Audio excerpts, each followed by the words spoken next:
भगवान का इतना प्रेम कैसे हो गया? आखिर ताम्र का पात्र ही भगवान को प्रीत क्यों? 33 कोटि देवता को तांबे का बर्तन ही क्यों अच्छा लगता है? स्टील क्यों नहीं अच्छा लगता? सोना क्यों नहीं अच्छा लगता? चांदी क्यों नहीं अच्छी लगती? कांसा क्यों नहीं अच्छा लगता? पीतल क्यों नहीं अच्छा लगता? उनको सोना ही क्यों भाता? उसको तांबा ही क्यों भाता? तांबे की मूलता क्या है? और ये प्रश्न केवल एक नहीं है, ये प्रश्न कई लोगों का कि भगवान को तांबे का लोटा, तांबे का पात्र, तांबे का बर्तन, शिव को, राम को, कृष्ण को, भगवान को। अब दुनिया के लोग चांदी का प्रयोग करने लगे, चांदी का लोटा होना, चांदी का ये होना, चांदी का वो होना। अब थोड़ा सा अपना अपना भाव है, हम बोलेंगे तो लोगों को थोड़ी काली मिर्ची लग जाती है, इसलिए हम बोलते हैं। अब लोगों का मन का भाव हो गया कि हम करोड़पति हैं तो चांदी से अभिषेक करेंगे, हम धनपति हैं तो शिव जी को, राम जी को, कृष्ण जी को, मेरे भगवान को, 33 कोटि देवता को अगर कोई पात्र अच्छा लगता है तो वो तांबे का पात्र अच्छा लगता है, बाकी के पात्र से कोई मतलब नहीं। और वो भी क्यों लगता है? किस लिए लगता है? उस तांबे के पात्र में ऐसी क्या प्रीत है?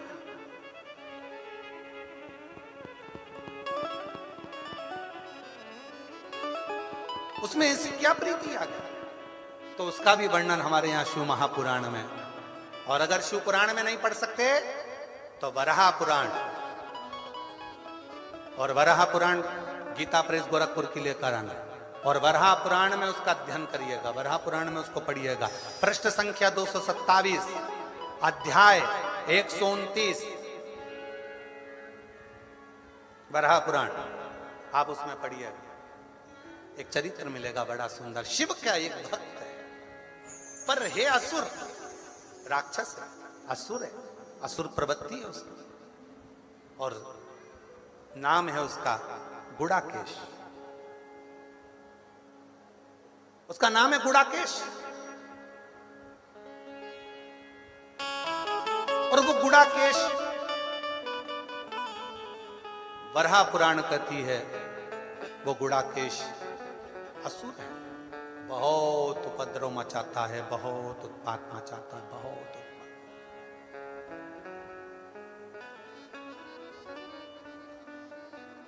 थोड़ा ध्यान दीजिएगा, चांदी के बर्तन से अगर आप पूजन कर रहे हो तो चांदी के बर्तन को सिद्ध करना पड़ेगा। सोने के बर्तन से अगर आप पूजन कर रहे हो तो सोने के बर्तन को सिद्ध करना पड़ेगा। स्टील के बर्तन से आप पूजन कर रहे हो तो स्टील के बर्तन को सिद्ध करना पड़ेगा। केवल एक पात्र होता है तांबा, जिस पात्र को सिद्ध नहीं करना पड़ता वो अपने आप सिद्ध रहता है, अपने आप।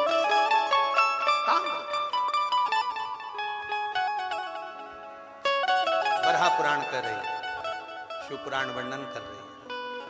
एक गुड़ाकेश नाम का असुर है, बहुत उपद्रवी है, बहुत उपद्रवी। कहीं पर भजन ना होने दे, सत्संग ना होने दे, स्मरण ना होने दे, पुण्य कार्य ना होने दे। एक पथिक को वो गुड़ाकेश असुर त्राण दे रहा है।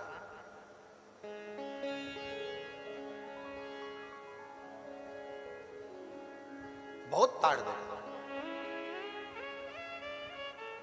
अब वो गुड़ाकेश असुर जब बार बार तार दे रहा था तो वहीं से उसी समय पर नंदी का निकलना हुआ, नंदी का आगमन, नंदी का। और नंदी निकल कर जा रहे थे, उन्होंने देखा कि कोई असुर एक पथिक को कष्ट दे रहा है, कोई असुर पथिक को कष्ट दे रहा है। नंदी रुक गए, और नंदी ने रुक कर कहा, भाई तुम कौन हो? वो असुर हंसा, हंसकर कहा कि मैं गुड़ाकेश असुर हूं, जाओ यहां से, नहीं तो तुम्हें भी त्राण देना प्रारंभ कर दूंगा, कष्ट देना प्रारंभ कर दूंगा। नंदी थोड़ा मुस्कुराए और कहा, ए भाई तो इनको क्यों कष्ट दे रहा? इस पथिक ने क्या बिगाड़ा? क्या बिगाड़ा?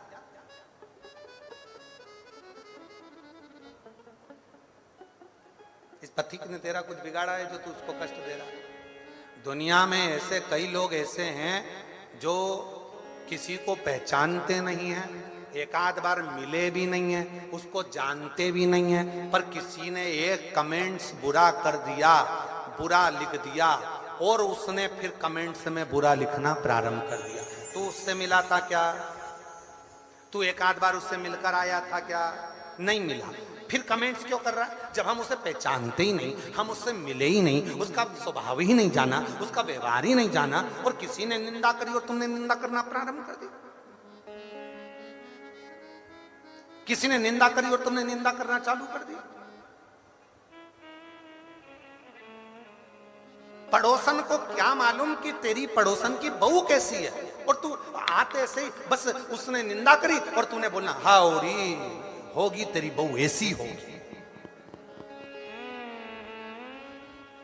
एक आध बार बहू से मिल तो लेती कि बेटा तू क्या घर में काम नहीं करती है? एक बार मिल तो लेती कि बेटा क्या तेरे माँ बाप के संस्कार नहीं है? एक बार मिल तो लेती। पर सास ने कह दिया कि बहू बुरी है, तुमने मान लिया कि बहू बुरी है। ऐसे ही संसार में कई लोग हैं जो कह देते हैं वो बुरा है, तो लोगों ने मान लिया हो सकता है वो महाराज ऐसा ही हो सकता है वो व्यक्ति वैसा ही हो सकता है वो व्यक्ति बुरा ही हो सकता है वो बहू बुरी हो सकता है वो सास बुरी हो। कैसे मान लिया? ना तुम मिले, ना बात करी, ना कभी उससे चर्चा करी, और तुमने बुरा बोलना चालू कर दिया। केवल निंदा सुनकर, केवल बुराई सुनकर, केवल निंदा भीतर उतार कर तुम निंदा में लग गए। नहीं, जो महापुराण की कथा कहती है कभी ऐसा ना करिए। अपने मन में ये विचार रखिए, अगर कोई निंदा कर भी रहा है तो उसको कह दो मैं तो उसको जानती ही नहीं, तो मैं बुरा कैसे बोलूं? मैंने उसको पहचानती नहीं तो मैं कैसे अनसन बोल दूं? मैं कैसे गलत बोल दूं? मैं तो मिला ही नहीं उससे, तो मैं कैसे बोलूं उसको?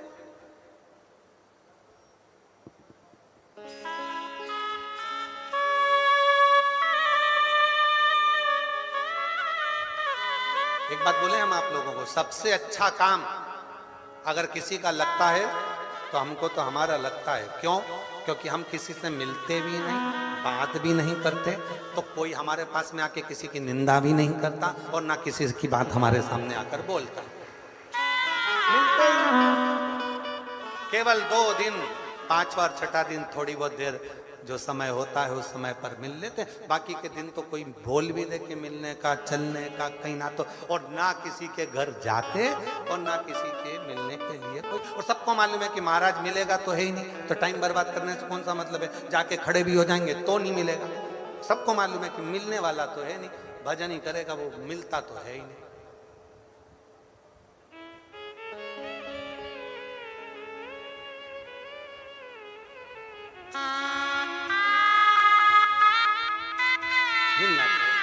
अभी हम बोलेंगे तो आप लोग कहोगे कि गुरुजी ऐसा बोलते थे।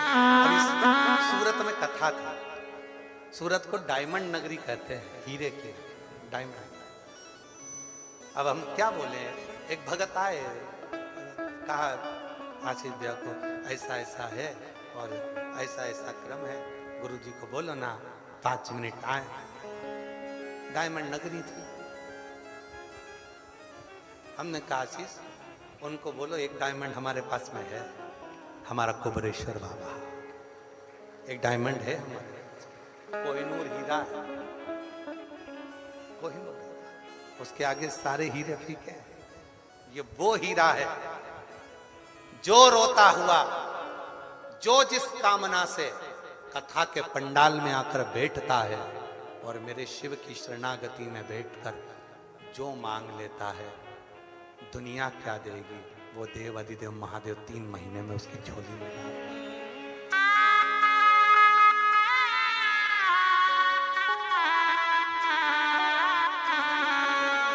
जो दिल से मांगोगे वो दिल से दे देगा, जो दिल से मांगोगे वो दिल से दे देगा। मेरा भोला भंडारी है, मेरा भोला भंडारी है, खाली झोली भर देगा। मेरा भोला भंडारी है, खाली झोली भर देगा। नंदी ने जब देखा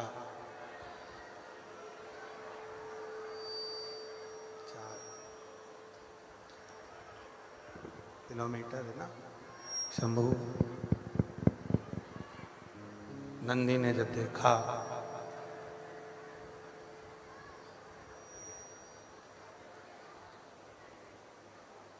और नंदी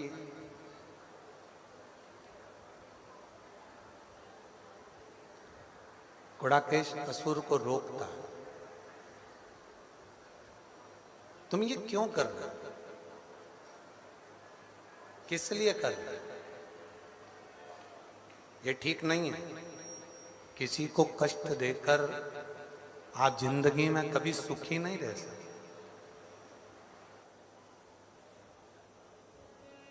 नंदी ने कहा, गुड़ाकेश असुर को नंदी समझा रहे हैं।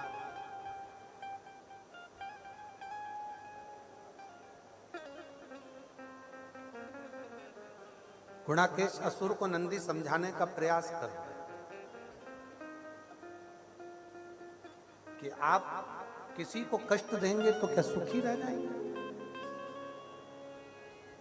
असुर हो, तुम्हारे चेहरे पर तेज नहीं है।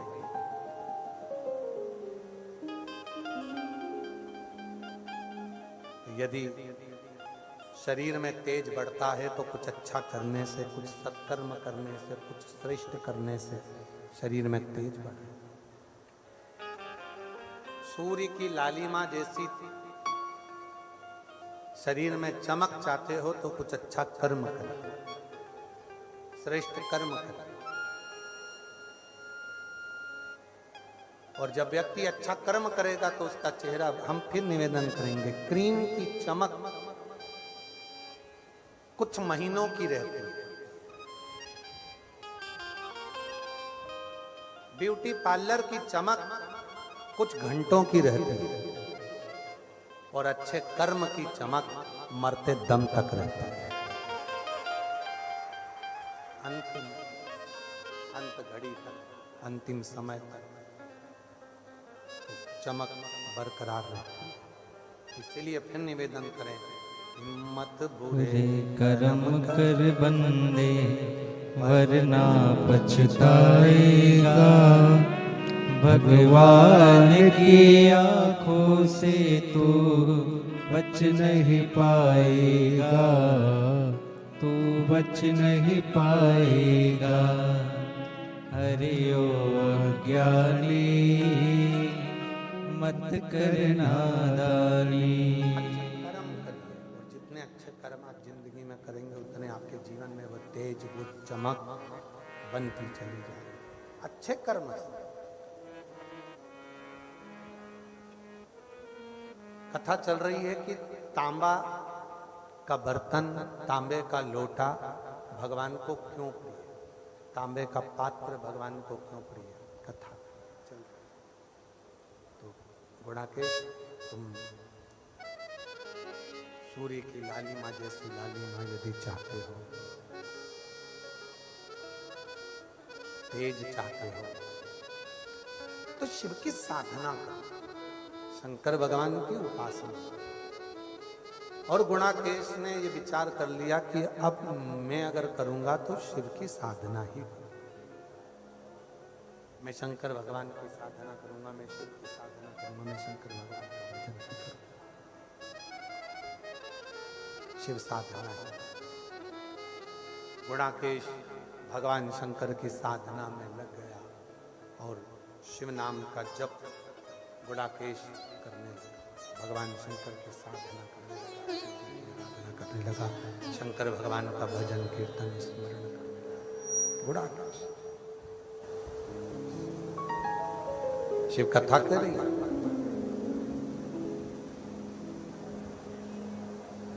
शिव तो भोले, गंधर्व भी अगर उनको जपता है तो उसको भी दर्शन देते हैं। पशु भी अगर भगवान शंकर को भजता है तो पशु को भी दर्शन देते हैं। पक्षी भी अगर भगवान शिव को भजता है तो पक्षी को भी दर्शन देते हैं। अगर कोई जीव जंतु भी भगवान शंकर को भजता है तो उसको भी दर्शन देते हैं। भगवान शंकर दर्शन। अब जब पशु को दर्शन दे रहे हैं, पक्षी को दर्शन दे रहे हैं, गंधर्व को दर्शन दे रहे हैं, अप्सरा को दर्शन दे रहे हैं, सबको दर्शन दे रहे हैं, तो कोई साधारण मनुष्य भी अगर भगवान शंकर की भक्ति करेगा तो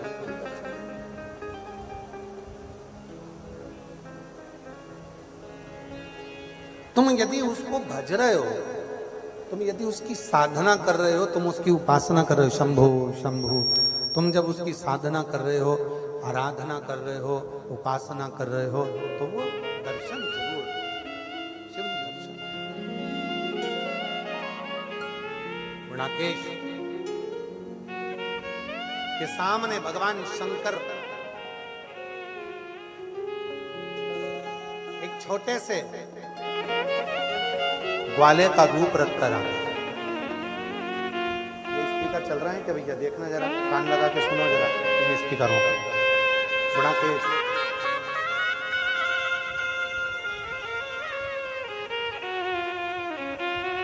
गुणाकेश के सामने भगवान शिव एक ग्वाले का रूप रख कर आ गए। 4 किलोमीटर तक आवाज जाएगी। गुणाकेश के सामने भगवान शंकर ग्वाले का रूप रखकर आ ग्वाले,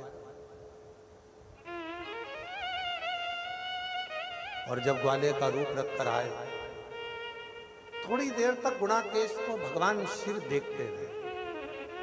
भगवान शंकर गुणाकेश को देखते देखते थोड़ी देर बाद गुणाकेश के सामने शिव जी ने जो ग्वाले का रूप रखकर आए थे, आवाज लगी, आवाज हर हर। जैसे ही आवाज लगाई, गुणाकेश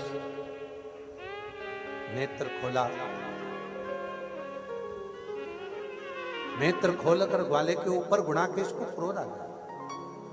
मैं जब शिव जी की साधना कर रहा हूं, मैं जब शंकर भगवान की आराधना कर रहा हूं, मैं शिव तत्व में जब डूबा हुआ हूं, शिव की साधना में लगा हुआ हूं, तो तूने मेरी साधना को तोड़ा। तू मेरी साधना को क्यों तोड़ा? तो मेरी उपासना को क्यों तोड़ा?